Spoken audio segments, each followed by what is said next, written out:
Hey world, hey YouTube land, how's it trumping? Right, let's look at the second new villainous character who's been introduced into the Metal tie-in, DC's Excellence event, which is ongoing right now. So if you're not following the Metal events, what are you doing? If you like comic books, you need to really be checking this out. This is excellent stuff. The first villainous new character was this guy here called the Red Death.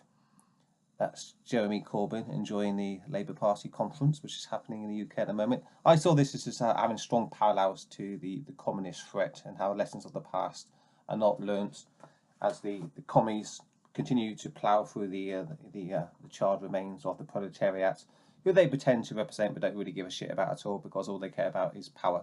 So I thought this was an excellent book. The second character then, one that's released yesterday, I think it's a comic book, yeah, Wednesday, yesterday. It's called The Murder Machine, and The Murder Machine is an amalgamation between Batman and Cyborg. It's Batman reacting in a bad way, in a villainous way, towards trauma that's happened in his life. That trauma is that his butler, Alfred, dies. Alfred is a father figure to Batman. So losing Alfred is like losing his dad. And Batman decides... I'll show you some of the artwork, actually. This is in the alternate universe, by the way. In the alternate universe, Batman's butler dies there, killed by some villains who do come across as genuinely villainous and threatening and psychotic. Harley Quinn, in particular, often comes across like a silly little girl. But in this book, she comes across like a deranged sociopath. So they kill Alfred in the book, and Batman wants to bring him back in AI form, and he enlists the help of a cyborg to do that. Cyborg warns him about bringing him back in AI form, because the AI version of Alfred is going a bit nuts, as they often do in this kind of genre. You know what it's like in these sci-fi movies, like Terminator 2, when the robots get a little bit of control, they always end up getting more and more control, and destroying humanity, and humanity loses its own humanity as it becomes welded to the machines. And that's what happens in this comic book. So it's a little bit of a cliche, but that's inevitable because it's been done so many times before. And the interesting part of the story then isn't really about the cliche of man losing his humanity to a machine and to AI. The interesting part of the story is that Bruce Wayne there reacts to trauma in a negative way, rather than dealing with the trauma, accepting that death is a natural part of life, that I've lost Alfred, I've got to let him go. Decides, no, I can bring him back. So it's this desire to retain control, not wanting to experience the sense of loss and weakness, which is a natural part of life as a human being.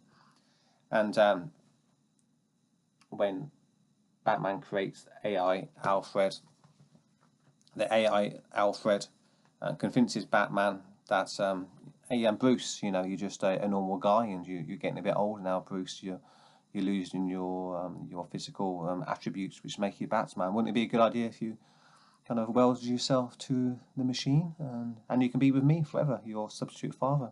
You can be with your substitute father forever, and you'll be super strength Batman forever as well. It's a perfect Batman. There's no minuses. This is all pluses. So of course he goes, okay, I'll do that.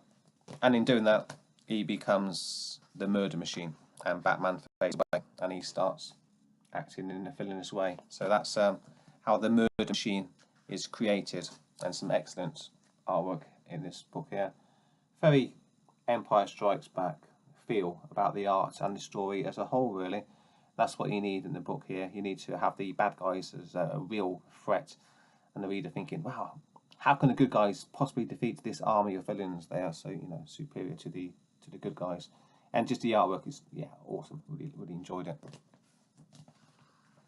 So the book ends on a brilliant panel, a very memorable panel, an iconic panel, dare I say, of an evil watchtower. So that's why I say it's an Empire Strikes Back kind of feel to this comic book, because you feel, oh my god, there is no hope here. The darkness is won. Excellent stuff. So top book, Batman the Murder Machine then, with AI Batman